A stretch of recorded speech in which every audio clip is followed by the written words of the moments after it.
layak ditinggikan, Engkau layak diagungkan ya Tuhan. Saat ini kami datang, kami rindu menyembah Engkau, kami rindu meninggikan nama-Mu ya Tuhan. Engkau hadir di tengah-tengah kami saat ini. Haleluya, segala kemuliaan hanya bagi Engkau.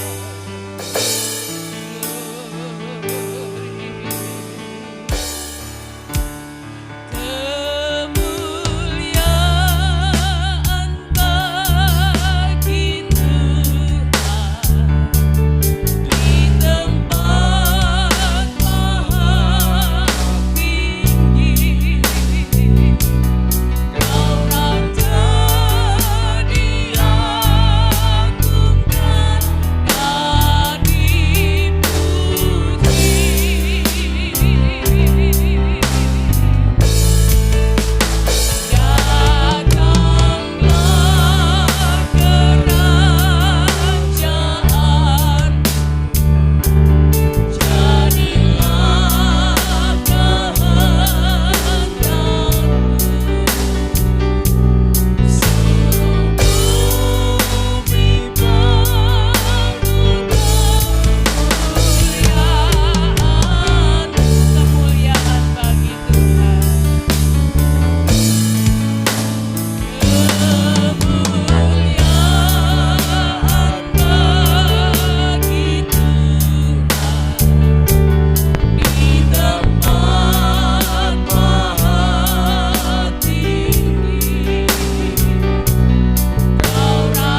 syukur dan sembah kami hanya kepadamu.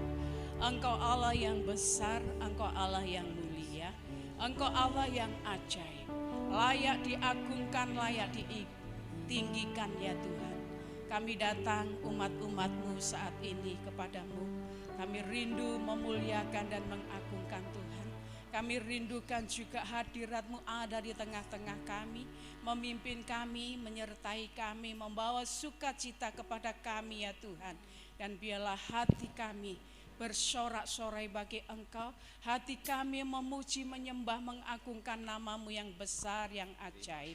Terima kasih Bapa, pelayan-pelayan-Mu kami serahkan ke dalam tangan kuasa-Mu. Engkau mengurapi, Engkau memakai mereka semua, baik yang memimpin pujian, yang singer, yang memainkan musik, yang membawakan kebenaran firman-Mu, yang lighting LCD, bahkan seluruh pelayan-pelayan-Mu, mulai depan sampai ke belakang. Tuhan memakai mereka semua, Tuhan mengurapi mereka semua dengan kuasa-Mu, dan kami bersama-sama dibawa ke dalam hadirat-Mu yang kudus. Hanya Engkau yang layak diagungkan saat ini. Tiada siapapun ya Tuhan, tapi hanya Yesus Kristus yang layak dimuliakan. Terima kasih Bapa di dalam surga. Saudara-saudara kami yang dalam perjalanan, yang masih ada di rumah, Tuhan hantarkan mereka untuk bersama-sama dengan kami di tempat ini, untuk memuji dan memuliakan nama Tuhan. Terima kasih Bapa, terima kasih. Kami siap memuji nama Tuhan. Kami rindukan hadirat-Mu, kuasa-Mu menjamah kami semua, dan kami bersukacita di dalam Tuhan. Terima kasih Bapa. Di dalam nama Tuhan kami Yesus Kristus kami sudah berdoa. Haleluya. Amin. Puji nama Tuhan, saya serahkan pada Pak Yasi pimpin pujian.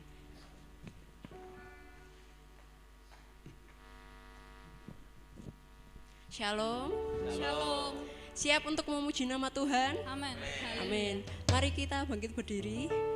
Mari kita sambut Sang Raja. Mari kita pujikan dengan penuh sukacita.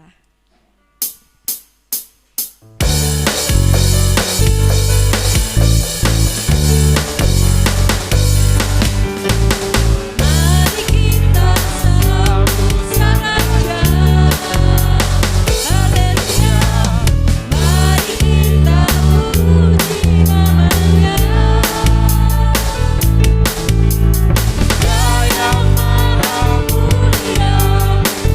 yang maha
dengan pujian Tuhan Raja Maha Besar.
Mari kita bangkit berdiri, kita akan nyanyikan nyanyi Glory.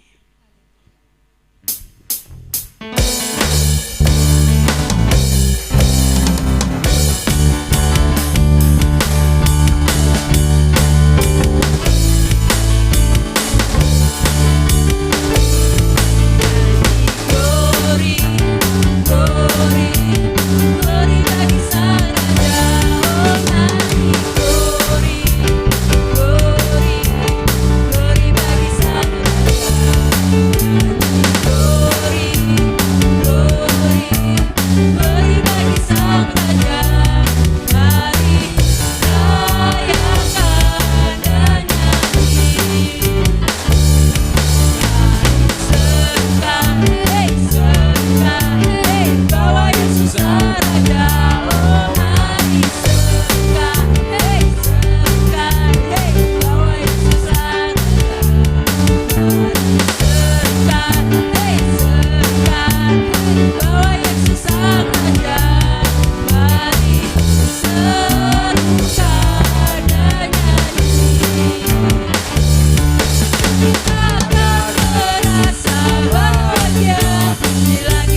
bangkit berdiri.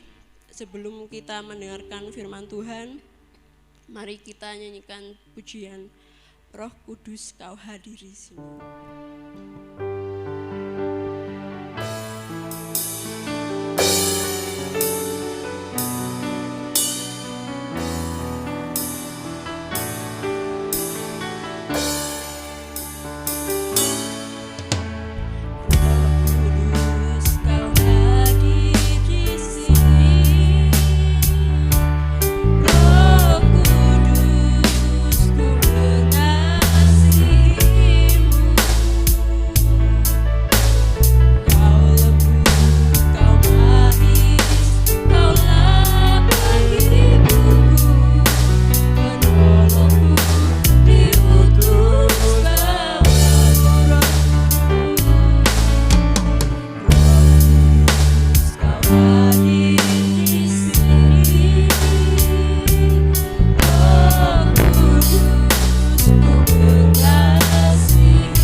menaikkan pujian syukur kami ke hadirat-Mu Tuhan. Biarlah apa yang menjadi puji-pujian kami pagi hari ini boleh menyenangkan hati-Mu Tuhan, boleh berkenan bagi Engkau Tuhan.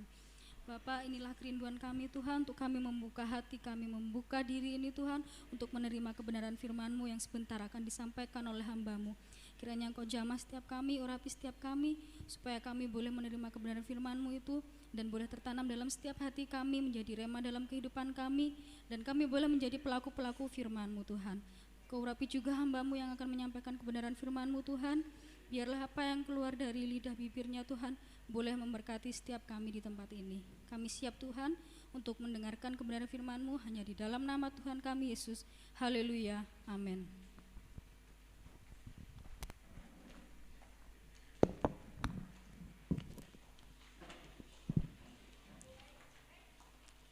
Puji Tuhan, pada pagi hari ini kita siap bersama-sama untuk menerima firman Tuhan. Firman Tuhan pada pagi hari ini ada hubungan dengan pertumbuhan rohani, ada hubungan dengan kebangunan rohani, dan kita semua juga perlu dewasa di dalam rohani. Ini penting ya di dalam setiap kehidupan kita, supaya kita tidak seperti anak-anak ya. Kita belajar ya, kita menjadi anak Tuhan yang dewasa di dalam Tuhan dan dewasa secara rohani. Saya membuka di dalam Efesus pasal yang keempat, ayat yang ke-11, 12, 13.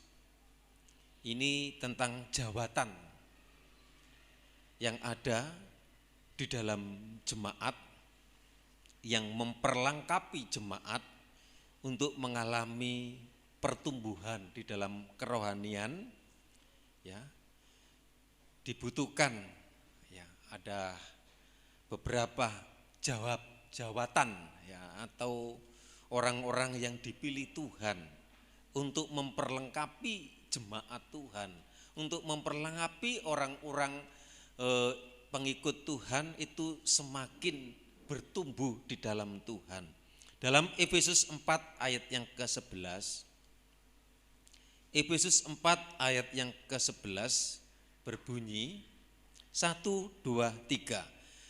Dan ialah yang memberikan baik rasul-rasul maupun nabi-nabi, baik pemberita-pemberita Injil maupun gembala-gembala dan pengajar-pengajar. Nanti disiapkan ayat yang ke-12. Di sini kita melihat bahwa Tuhan menyiapkan untuk memperlengkapi orang-orang kudus. Siapa orang-orang kudus? Orang-orang kudus itu adalah orang yang percaya, yang diselamatkan, yang menjadi pengikut Tuhan, yang menjadi jemaat Tuhan, dan perlu ada yang memperlengkapi. Ya, di sini dijelaskan ada pemberita yang memberikan untuk 5 jawatan kepada jemaat ini yang diperlukan untuk pertumbuhan rohani. Yang pertama itu rasul. Ya, rasul itu utusan Tuhan. Ya. Karunianya itu ada di dalam seseorang pemimpin rohani. Jadi karena utusan, jadi siapa saja bisa yang sudah dewasa di dalam rohani, kemudian dilengkapi oleh firman, oleh Roh Kudus, kemudian menjadi rasul atau utusan. Memang ada rasul-rasul yang nama-namanya besar, tapi di zaman sekarang ini karunianya ada di dalam kehidupan jemaat Tuhan, di dalam gereja Tuhan. Kemudian ada nabi. Ya, saudara yang dikasih Tuhan. Nabi, Kalau dulu memang kenal nabi. Tapi karunia-Nya ada di dunia ini untuk memperlengkapi jemaat Tuhan. Kalau tadi rasul itu yang diutus Tuhan untuk menyampaikan berita dari Tuhan, kabar baik dari Tuhan.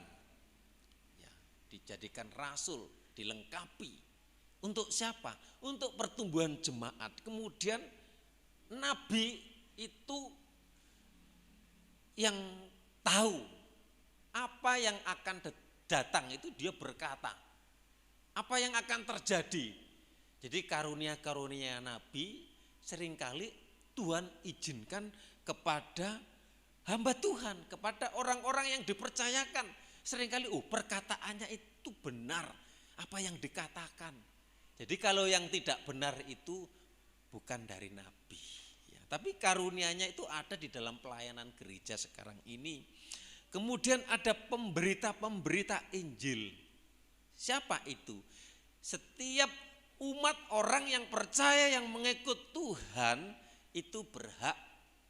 Kita ini adalah delegasi Tuhan, berhak untuk menyampaikan kabar baik, untuk menjadi saksi. Kemudian siapa lagi? Gembala-gembala. Jadi ini semua untuk memperlengkapi orang-orang kudus, memperlengkapi jemaat Tuhan.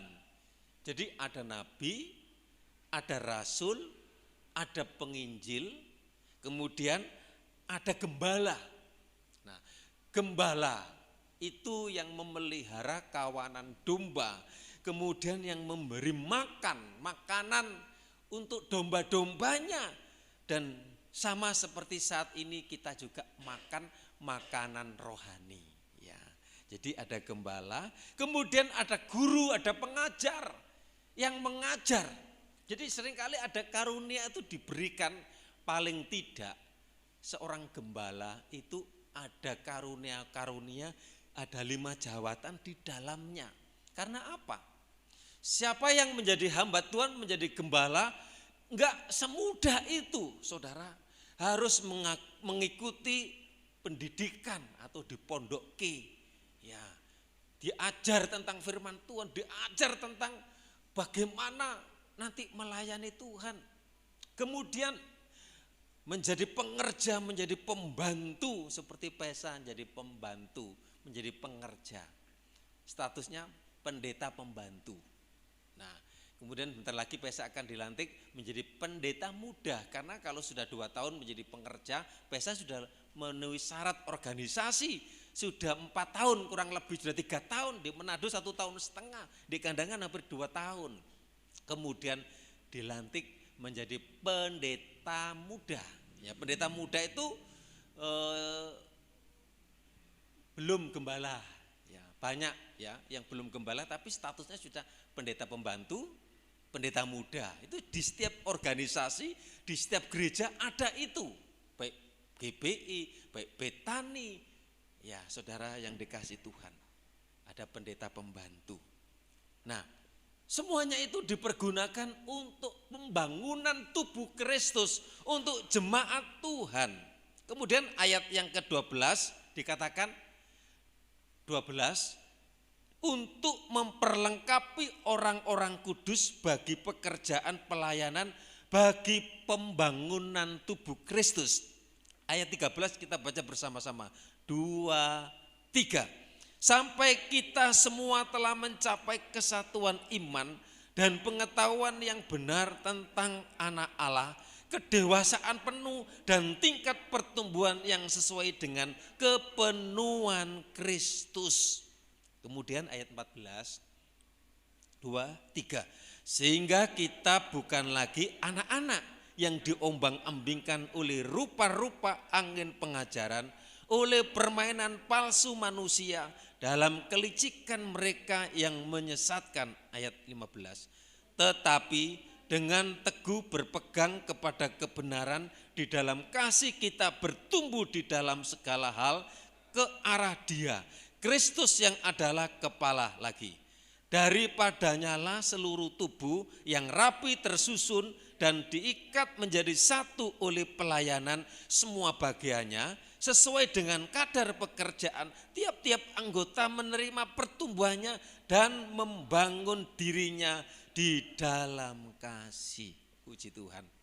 Hari ini berbicara tentang kedewasaan rohani, berbicara tentang pertumbuhan rohani. Memang saya juga dulu ada yang memimpin, ada yang mengajar, ada yang membimbing, mulai dari saya belajar berdoa, kemudian belajar melayani. Ada nama-nama, ada orang-orang yang kami ingat, yang karena dia saya jadi ikut Tuhan, saya percaya kepada Tuhan. Jadi saudara yang dikasih Tuhan, kedewasaan rohani itu tidak diukur dari status jabatan pelayanan, mungkin gembala, mungkin penginjil yang Tuhan percayakan kepada mereka. Juga kedewasaan rohani itu tidak diukur seberapa lama menjadi orang Kristen, menjadi jemaat, menjadi pengikut Kristus. Bukan jadi ukuran itu saudara yang dikasih Tuhan. Ada yang sudah lama mengikut Tuhan tapi enggak mengalami pertumbuhan, tapi biasa-biasa saja. Tapi ada yang baru, ya kemudian dia bertumbuh karena dia mau belajar, karena dia mau melayani Tuhan. Jadi saudara yang dikasih Tuhan, kedewasaan rohani itu diukur dari pengenalannya kepada Tuhan dan diukur dari imannya semakin hari semakin bertumbuh di dalam Tuhan. Iman akan teruji, iman akan muncul, iman akan bertumbuh kalau menghadapi tantangan, kalau menghadapi cobaan, kalau menghadapi masalah. Itu akan dilihat kadar keimanannya, kadar pertumbuhan kerohaniannya, kadar kedewasaan rohaninya. Saudara yang dikasih Tuhan, biar kita terus ya belajar, diperlengkapi. Dan saya juga belajar dari orang-orang yang senior, orang yang lebih, kami terus belajar. Kita belajar dan belajar. Semua itu apa? Untuk memperlengkapi. Nah, itulah sebabnya Tuhan memberikan kepada kita para pemimpin rohani. Ada 5 jawatan tadi, ada gembala, ada rasul, ada nabi. Ada karunia-karunia yang diberikan untuk membimbing, untuk membawa jemaat bertumbuh. Yaitu apa? Orang yang terlebih dahulu bertumbuh dan berjalan di dalam kedewasaan rohani. Untuk mengarahkan supaya kita terus maju dan terus bertumbuh, maju kepada kedewasaan rohani. Jadi ada orang-orang yang membimbing. Saya bersyukur ada yang membimbing saya. Dulu saya belajar melayani saudara enggak semudah itu. Pertama saya sekolah Alkitab jadi pengerja, kemudian waktu itu praktek dari sekolah Alkitab, praktek di satu gereja di pengembalaan. Itu anak-anak sekolah Alkitab itu diutus itu. Diutus itu enggak dikasih uang saudaraku, suruh jalan kaki. Kalau punya uang ya naik angkot waktu di Manado itu saudaraku. Kemudian memang mengandalkan nanti dari pelayanan itu biasanya seperti praktek ya. Sekolah Alkitab itu prakteknya cuma Sabtu Minggu, Jumat Sabtu Minggu. Nah di situ ya ngepel, kemudian disuruh pendeta, kemudian tergantung disuruh apa nanti. Misalnya prakteknya dari sekolah Alkitab Beji, praktek ke Tiberias, praktek ke Kandangan 3 hari. Di situ ya ngepel, ya pokoknya itu. Kemudian ibadah itu ada yang misalnya 3 orang, ada yang disuruh khotbah, ada yang disuruh puji-pujian, ada yang disuruh main musik, berbeda-beda. Nah dari pelayanan itu kemudian pulangnya dapat persembahan kasih, dapat ampau saudaraku. Zaman itu 15.000, 20. Nah habis itu saudara yang dikasih Tuhan, iso baik numpak pulang ke sekolah Alkitab, bisa ada susuke kok sama teman-teman makan mie, makan apa, itu merasa senang sukacita dalam pelayanan itu. Itu kami juga belajar. Kemudian waktu itu saya disuruh khotbah, saudaraku. Khotbah pertama itu, saudaraku. Saya bolak-balik nang kamar mandi, saudaraku. Redek, saudaraku. Redek, saudaraku. Aduh, saya siap kan belajar, siap kan. Waduh, gak masuk kabeh, saudara yang dikasih Tuhan. Pas maju kok hilang semua ini. Waduh, apalagi sudah maju ke depan di hadapan jemaat. Baik, mulai sudah. Orang Manado bilang totofore. Apa totofore itu? Totofore ku ndredeg, saudaraku. Kakinya ku ndredeg, saudaraku. Wah, gak ngoyo kudu ngoyo yang balik nang kamar mandi. Nah, tapi itu belajar, saudaraku. Kemudian setelah selesai menyampaikan khotbah, wih plong, seneng gitu, saudaraku. Ada yang teman bagi pujian, ada yang teman khotbah. Nah, kemudian pulang dapat berkat 20.000, 30.000 dibagi orang 3 gitu, saudaraku. Tapi ada sukacita itu melayani Tuhan. Nah, mengapa kita harus dewasa di dalam kerohanian? Apa kedewasaan kerohanian itu? Yang pertama, dewasa berbicara tentang hubungan Kristus dengan jemaat. 1 Korintus 13 ayat 11. Ketika aku, 1 Korintus 13 ayat 11, kita baca bersama-sama. 1 Korintus 13 ayat 11, 2, 3. Ketika aku kanak-kanak, aku berkata-kata seperti kanak-kanak. Aku merasa seperti kanak-kanak. Aku berpikir seperti kanak-kanak. Sekarang sesudah aku menjadi dewasa, aku meninggalkan sifat kanak-kanak itu. Nah, jadi kedewasaan rohani. Saudara tahu siapa Farel Prayogo? Waduh, lagi tenar, saudara yang dikasih Tuhan. Duh, ada yang gak senang mengata-ngatai. Siapa Ungu itu, siapa itu? Pasha Ungu. Akhirnya geletek. Akhirnya duet sama Pasha Ungu karena apa? Diteror oleh netizen, oleh semua orang. Nah, saudara yang dikasih Tuhan, sekarang ke hotel, naik pesawat, diundang ke sana, di SCTV ulang tahun, di Indosiar, di Antv, di MSCTV. Bayu, bayarannya lah sak pirang-pirang, bisa membelikan mobil, bisa membelikan rumah orang tuanya, dan luar biasa itu. Dan ujuk-ujuk ya, saudara yang dikasih Tuhan. Tapi yang namanya anak, saudaraku, saya lihat di tayangan cerita tentang Farel itu, waktu ya itu Melayu Rono, Melayu Rene, dulinan seperti anak kecil, saudaraku. Waktu itu ditayang saudara lihat aja cerita Farel di YouTube itu, dulinan cilik makanan waktu di hotel itu, kemudian ada minum makan es krim atau apa di situ, saudaraku. Ya bermain seperti anak-anak. Ya namanya anak-anak. Ya, memang firman Tuhan katakan, ketika aku kanak-kanak, aku berkata-kata seperti kanak-kanak. Ketika aku merasa seperti kanak-kanak, aku berpikir seperti kanak-kanak. Demikian juga pertumbuhan rohani kita. Semakin kita mengerti, semakin kita belajar firman Tuhan, kami rindu kita juga enggak punya sifat seperti kanak-kanak. Kita mau dewasa di dalam Tuhan, kita mau bertumbuh di dalam Tuhan. Kalau misalnya sudah besar, kita punya anak, misalnya anak-anaknya sudah SMP, si mangan bubur gak bisa makan nasi, si minum susu gak bisa makan yang lain-lain. Lah ini perlu tanda tanya, saudara yang dikasih Tuhan. Jadi ada saatnya masih makan yang alus-alus. Ya, pisang, bubur. Kemudian dengan pertumbuhan waktu semakin dewasa, makanan-makanan yang keras. Nah, demikian juga dengan kerohanian kita. Awalnya biasa-biasa, kemudian semakin hari semakin bertumbuh, semakin hari semakin dewasa di dalam Tuhan. Itulah kerinduan kita semua. Di dalam 1 Korintus 13 ayat 1 sampai 3, tolong. 1 Korintus 13 ayat 1 sampai 3.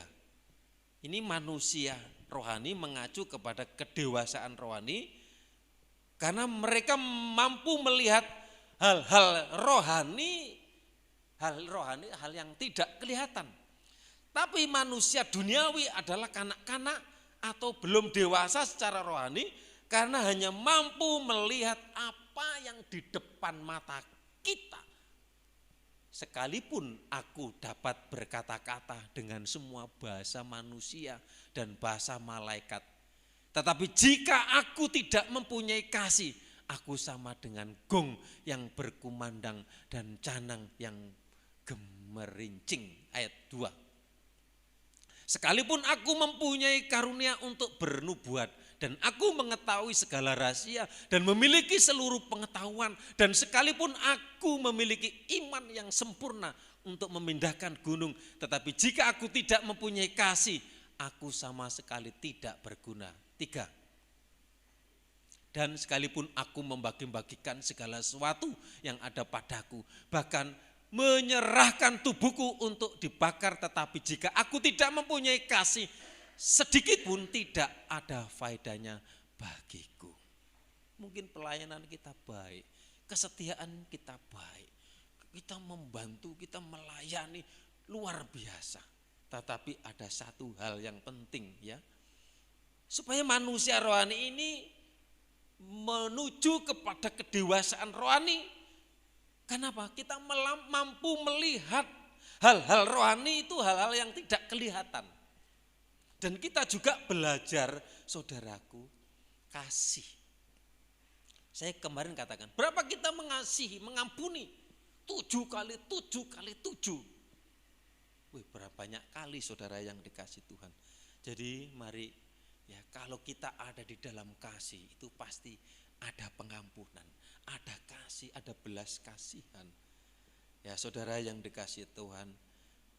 Kemudian yang kedua tentang kedewasaan rohani itu adalah karya Roh Kudus juga perlu respon kita dari saudara dan saya. Jadi kedewasaan kita memang bisa dewasa rohani itu karena kuasa Roh Kudus yang bekerja dalam hidup kita, kemudian kita juga perlu meresponi. Ya. Respon kita itu juga akan menentukan kedewasaan rohani kita. Di mana ada area di mana kita belum dewasa, atau kita terus-menerus dibentuk, kita diproses, dikuduskan sampai kita berkemenangan. Jadi dewasa dan Tuhan itu dalam hidup kita adalah membawa kita untuk dewasa, membawa kita kepada kemenangan, membawa kita semakin kudus dan semakin berkenan supaya tidak bercacat di hadapan Tuhan. Saudara yang dikasih Tuhan, kita manusia. Ada kelemahan, ada titik lemah. Jangan sampai kita hanya melihat, menilai dari sisi lemah, dari kelemahan saja. Kalau boleh, saya juga rindu, saya belajar dari kelemahan dan kelebihan. Tapi semuanya itu untuk pembelajaran saya. Oh, dari hal ini ada yang baik, ada yang tidak baik. Tapi kita belajar yang baik yang kita lakukan. Ya, di mana ada area yang harus terus dibentuk dan diproses untuk membawa kita mencapai kedewasaan rohani. Supaya kita menjadi dewasa, supaya kita jadi menang, itulah namanya ada pembentukan karakter kita. Cara hidup kita, nilai hidup kita, pola pikir kita. Dan semua ini harus dibentuk sampai kita berubah. Dan firman Tuhan itu yang sanggup mengubah dan merubah. Dan Roh Kudus mengubah saudara dan saya. Artinya apa? Kalau hidup kita itu sesuai dengan firman Tuhan, maka kita ya akan tetap, akan dibangun, akan menang, kita dibentuk karakter kita. Tetapi selama kita belum sesuai dengan firman Tuhan, seringkali kita masih dibentuk. Ada satu area, oh kelemahan saya di sini, oh kelemahan di sini. Kemudian Tuhan akan membentuk dan membentuk, kemudian kita semakin dewasa di dalam Tuhan. Ya, kita rindu kita dewasa di dalam Tuhan. Terus kita belajar. Saya juga perlu Walaupun saya sudah dewasa, tapi saya perlu tentang rohani itu, kedewasaan rohani itu yang memimpin saya, saudara yang dikasih Tuhan. Jika kita sudah dewasa, maka kita tidak mengikuti keinginan diri kita sendiri, tetapi kita akan mengikuti keinginan dan kehendak Roh Kudus yang akan memimpin kita, yang akan membawa kita ke tempat di mana yang Tuhan inginkan. Kalau keinginan kita sendiri, saudaraku yang dikasih Tuhan, seringkali keinginan kita ini belum berkenan kepada Tuhan. Sama, kita jadi manusia sama, penuh kelemahan, penuh kekurangan. Tapi kita belajar memperbaiki, belajar semakin hari semakin baik. Mari saudara, kita menjadi jemaat yang dewasa, Roh Kudus memimpin, firman Tuhan membimbing. Itulah perlunya 5 jawatan itu, saudaraku. Ada nabi, ada rasul, ada gembala, ada guru, ada penginjil. Yang ketiga, dalam Wahyu 3 ayat 21, Wahyu 3 ayat 21, Tuhan ingin pada akhirnya kita memerintah bersama Kristus. Itulah tujuan kita nanti ya. Wahyu pasal 3 ayat 21, barang siapa menang, ia akan kududukkan bersama-sama dengan aku di atas tahtaku, sebagaimana aku pun telah menang dan duduk bersama-sama dengan Bapakku di atas tahtanya. Ini kerinduan kita bersama-sama nanti memerintah di dalam kerajaan Allah di surga. Ya. Jika kita sudah dewasa, maka kita tidak mengikuti tadi keinginan kita lagi, tetapi kita dibawa kepada satu tempat di mana keinginan firman Tuhan Roh Kudus yang memimpin kepada kita, saudara. Kemudian jika kita semakin dewasa secara rohani, maka kita akan menang dan tidak tunduk kepada pencobaan dan godaan apapun dari iblis. Kita masih lemah, kita masih manusia.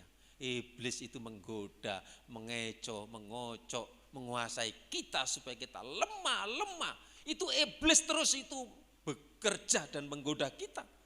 Itu sebabnya kepada kita diperhadapkan pilihan. Ya. Apakah kita mau menang, apakah kita mau kalah. Apakah kita mau dewasa, apakah kita mau seperti anak-anak. Jadi saudara yang dikasih Tuhan, masuk ke dalam pintu pernikahan anak domba atau hanya di luar. Sama seperti gadis-gadis yang bijaksana dengan gadis-gadis yang bodoh. Gadis-gadis yang bijaksana ketika Tuhan datang mengalami kebahagiaan. Karena dia mempersiapkan, dia dibentuk. Dia memang sakit, saudara yang dikasih Tuhan. Tapi dia punya minyak. Kemudian pelitanya menyala, kemudian badis-badis yang bodoh, nyala kamu. Nah saudaraku, sehingga tidak menikmati, tidak memerintah bersama-sama dengan Raja Agung, Raja di atas segala raja. Ayat Yohanes 21 ayat 15 sampai 17. Yohanes 21 ayat 15 sampai 17. Yohanes 21 ayat 15 sampai 17. Sesudah sarapan, Yesus berkata kepada Simon Petrus, "Simon, anak Yohanes, apakah engkau mengasihi aku lebih daripada mereka ini?" Apa jawab Petrus kepadanya? "Benar Tuhan, engkau tahu bahwa aku mengasihi engkau." Kata Yesus kepadanya, "Gembalakanlah domba-dombaku." Ayat 16. Kata Yesus pula kepadanya yang kedua kali, "Simon anak Yohanes, apakah engkau mengasihi aku?" Jawab Petrus kepadanya, "Benar Tuhan, engkau tahu bahwa aku mengasihi engkau." Kata Yesus kepadanya, "Gembalakanlah domba-dombaku." Yang terakhir, kata Yesus kepadanya untuk ketiga kalinya. Ini Simon merasa jengkel. Jawabannya, "Simon anak Yohanes, apakah engkau mengasihi aku?" Maka sedih hati Petrus karena Yesus berkata untuk ketiga kalinya, apakah engkau mengasihi aku? Dan ia berkata kepadanya, Tuhan, engkau tahu segala sesuatu. Engkau tahu bahwa aku mengasihi engkau. Kata Yesus kepadanya, gembalakanlah domba-dombaku. Mari kita belajar. Kalau Tuhan bertanya kepada saudara dan saya, apakah saudara mengasihi Tuhan? Apakah saudara mengasihi Tuhan? Apakah saudara mengasihi Tuhan? Mungkin bertanya 3 kali bahkan lebih. Ini jawaban ada di dalam kita semua. Mari kita belajar mengasihi. Kembali dalam Efesus 4 ayat yang ke-13. Efesus 4 ayat 13, supaya kita mengalami kedewasaan rohani. Sampai kita semua telah mencapai kesatuan iman dan pengetahuan yang benar tentang anak Allah. Kedewasaan penuh dan tingkat pertumbuhan yang sesuai dengan kepenuhan Kristus. Saudara yang dikasih Tuhan, kita rindu saudaraku semakin hari semakin mengenal pribadi Tuhan. Mengenal Yesus di dalam hidupnya kita. Seringkali tidak sesuai, tidak klop. Keinginanku itu maunya seperti ini. Tuhan jangan seperti aku mau seperti ini. Saudaraku, seringkali kita mau seperti mau kita. Tapi seringkali Tuhan membawa, kok tidak sesuai dengan keinginanku ya. Seringkali Tuhan membawa, bagaimana kalau kita dibawa apa yang kita alami tidak sesuai dengan keinginan kita. Ini loh bagaimana kasih kita. Saudara yang dikasih Tuhan, kedewasaan rohani adalah sebuah proses yang diharapkan bagi setiap warga gereja, warga jemaat untuk dapat membawanya kepada iman yang kokoh kepada Kristus Yesus. Itu loh namanya kedewasaan rohani. Setiap orang menginginkan kedewasaan rohani agar tidak terus-menerus menjadi bayi-bayi rohani. Kita baca 1 Tesalonika 5 ayat 12. Ini Rasul Paulus menasihatkan kepada jemaat di Tesalonika supaya ingat kepada pemimpin.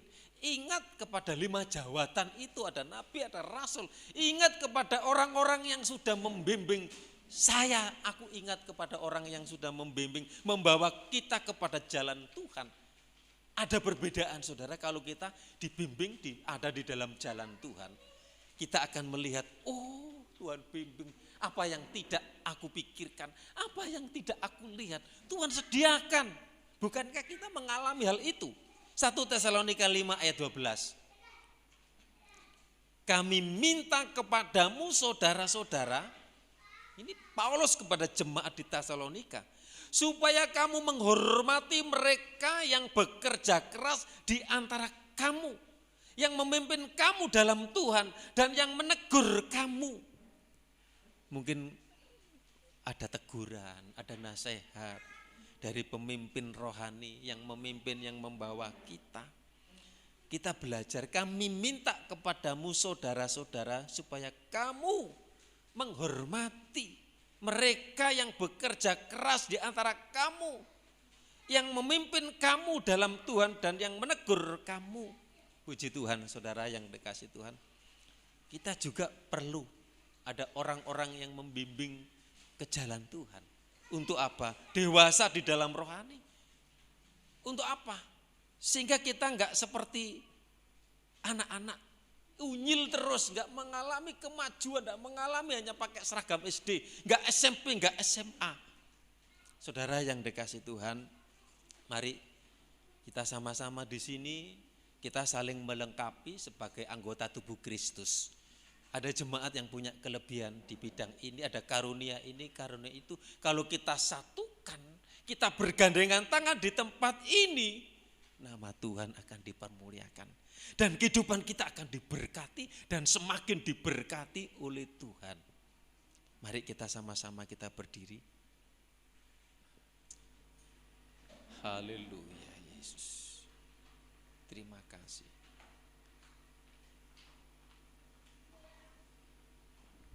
Ajarilah kami mengampuni, ajarilah kami mengasihi.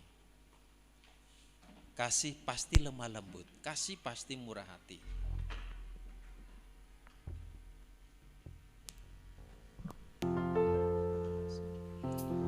Kasih pasti lemah lembut, kasih-Mu pasti memaafkan. Kasih pasti murih, pasti murah hati. Kasih-Mu, kasih-Mu, kasih pasti. Kasih pasti lemah, kasih pasti memaafkan. Kasih pasti memaafkan. Pasti murah hati, pasti murah hati. Kasih-Mu, kasih-Mu, ajari kami saling mengasihi. Ajarilah kami ini saling mengasihi. Ajarilah saling mengampuni, mengampuni. Ajarilah kami ini kasih-Mu, kasih-Mu kudus, kasih-Mu kudus tiada. Kasih pasti lemah lembut, kasih pasti lemah lembut, kasih pasti memaafkan. Kasih itu akan murah hati, kasih itu mengampuni, murah hati. Kasih-Mu, kasih ajari kami, jemaat-Mu kami semua saling mengasihi. Ajarilah kami ini saling mengasihi. Ajarilah kami ini saling mengampuni. Ajarilah kami kasih-Mu, kasih agape, bukan kasih eros, bukan kasih pilihan, bukan kasih setor. Kasih Allah ada dalam hidup kami. Ajarilah kami ini saling mengampuni. Ajarilah saling mengampuni, saling mengampuni.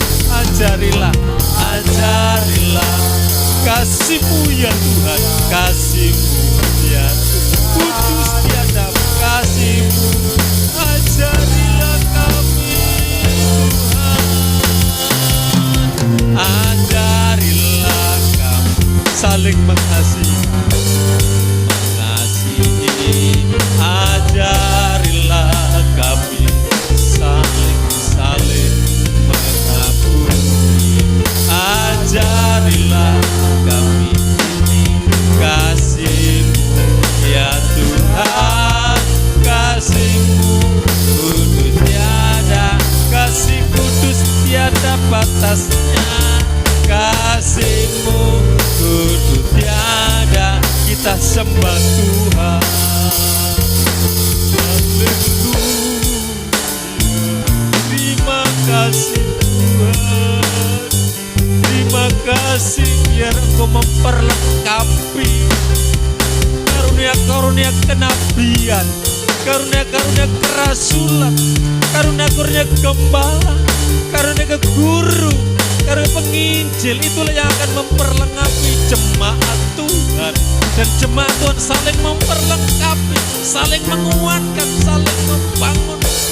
Kasih itu perlu dalam hidup kami Tuhan. Haleluya, terima kasih Yesus, terima kasih Yesus. Haleluya, terima kasih. Saudara yang dikasih Tuhan, menyampaikan firman. Kami terbatas, tapi Roh Kudus tak terbatas. Roh Kudus akan membimbing, membawa kami lebih lagi, lebih kami menuju kepada kedewasaan. Kasih pasti lemah lembut, nanti Mbak Kesi akan berdoa. Kasih pasti lemah lembut.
Terima kasih Tuhan. Kami bersyukur Tuhan kalau saat pagi ini kami boleh menerima berkat kebenaran firman-Mu Tuhan, yang mengajari kami untuk kami bisa mengampuni, untuk mengajari kami untuk kami bisa melengkapi ya Bapa. Kami percaya Yesus, kami percaya Engkau begitu mengasihi kami. Dan biarlah kami sebagai umat-umat-Mu Tuhan, biarlah kami juga bisa belajar mengasihi sesama kami. Biarlah kami sama-sama belajar untuk kami bisa mengampuni satu sama lain ya Bapa. Kami rindu di tempat ini Tuhan, apapun yang Tuhan karuniakan buat setiap kami, meskipun kami menerima karunia yang berbeda, tetapi biarlah kami di sini saling melengkapi satu sama lain Tuhan. Biarlah kami saling bergandengan tangan ya Bapa, supaya kami bisa memberi dan mempersembahkan yang terbaik untuk-Mu Yesus. Kami percaya Tuhan, kami percaya Engkau begitu mengasihi kami. Dan biarlah kami juga terus belajar dan belajar lagi ya Bapa, bagaimana kami bisa melakukan setiap kebenaran firman-Mu, untuk kami bisa saling mengasihi, untuk kami bisa saling menyayangi, untuk kami saling bisa bergandengan tangan di tempat ini ya Bapa. Kami rindu jamahan-Mu Tuhan, kami rindu lawatan-Mu Yesus buat setiap kami ya Bapa. Biarlah kami setiap umat-Mu di tempat ini mempunyai kerendahan hati Tuhan, mempunyai kesabaran Tuhan, karena kami rindu jemaat di sini bertumbuh Tuhan. Semuanya bertumbuh di dalam kasih-Mu. Semakin hari iman kami boleh dibaharui Tuhan, untuk kami semakin luar biasa di dalam Engkau ya Bapa. Ampuni kami Yesus, ampuni kami yang seringkali lemah, yang seringkali berdosa Tuhan. Ampuni kami Yesus, ampuni kami Bapa, ampuni kami. Dan biarlah setiap kebenaran firman-Mu itu terus bertumbuh di hati kami. bertumbuh subur ya Bapa. Dan kami setiap umat-Mu bisa menjadi pelaku firman-Mu ya Tuhan. Terima kasih Tuhan Yesus. Ini yang terus menjadi kerinduan kami ya Bapa. Biarpun saat ini hamba-Mu sudah berhenti berbicara, tetapi kami percaya setiap kebenaran yang sudah keluar dari bibir hamba-Mu adalah semuanya seizin Tuhan. Dan Tuhan ingin membuat kami semua bertumbuh di dalam Engkau ya Tuhan. Kami percaya saat ini iman kami dibaharui oleh Tuhan. Dan saat ini iman kami akan semakin bertumbuh di dalam kasih-Mu Bapa. Urapi setiap kami dengan urapan yang dari Tuhan, hikmat yang dari Tuhan. Terus pimpin kami, terus tuntun kami ya Bapa, karena kami perlu Engkau. Kami tidak akan pernah bisa mampu melewati hari-hari kami tanpa Engkau yang menyertai kami ya Bapa. Terima kasih Tuhan Yesus, terima kasih. Biarlah firman-Mu senantiasa bertumbuh di dalam hati kami ya Bapa. Terima kasih Bapa di surga, dan tiba saatnya kami akan memberikan persembahan untuk pekerjaan Tuhan. Seberapa yang kami bisa berikan, biarlah senantiasa bisa menyenangkan hati-Mu ya Bapa. Terima kasih Tuhan Yesus, kami akan memberikan yang terbaik untuk-Mu hanya di dalam satu nama Tuhan Yesus Kristus. Haleluya. Amin.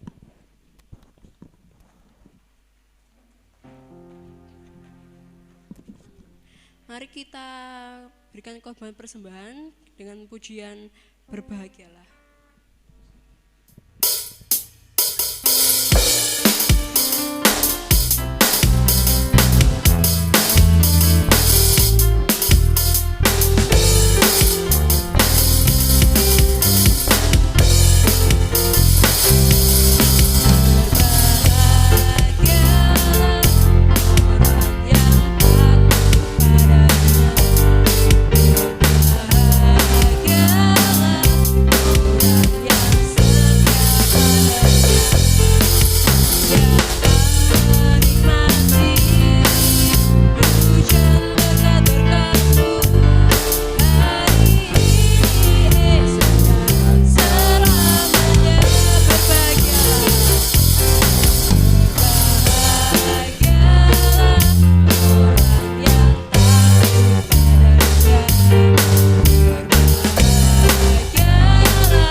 Puji Tuhan, terima kasih atas kehadiran Bapak Ibu semua.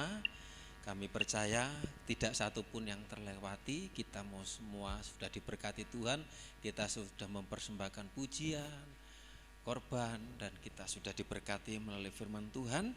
Dan doa kami kita semua bertumbuh di dalam Tuhan dan kita boleh menjadi berkat, nama Tuhan dipermuliakan. Kegiatan sepanjang minggu berjalan seperti biasa, dan untuk bulan Oktober kami ingatkan saudara supaya nanti semua hadir ya. Ingatkan pesan untuk Andre, keluarga Andre, ada tamu dari Surabaya, soalnya namanya sudah tak catat, per kakak itu nanti mereka akan memberkati jemaat Tuhan di tempat ini. Ya, kami berharap nanti minggu keempat bulan Oktober, ya saya juga nanti akan mengunjungi Cilip. Itu sudah berapa kali kami kunjungi, kami doakan. Pak Sugeng belum pernah tak kunjungi, lama kangen belum datang. Ya nanti kami akan kunjungi, datang ke rumahnya supaya nanti bersama-sama, karena saya sibuk jogo kandang pitik atau bagaimana. Kita doakan saja supaya kita semua sama-sama saling mendoakan dan saling menguatkan.